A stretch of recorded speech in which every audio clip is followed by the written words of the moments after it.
Ayan si Baby Aaron. Nabigay niya yung mga initial vaccine para kay Baby. Ayan si Hepa B, vitamin K, tsaka eye ointment sa mata ni Baby. Yan. 2.6 kilos naman si Baby. Pinakak si Baby na ngayong December 29, 2023. 10:37 p.m. Baby boy. Si ma baby. Parang gutom na ikaw ah. Gutom na ang baby. Gutom na ikaw. Cute-cute ng baby na yan. Ay. Cute-cute naman yan. Beautiful baby boy. Aaron.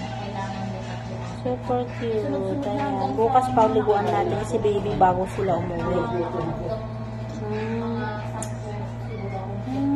Congrats na kalaos na kayo ni mami. Hoy! Likot-likot ka na.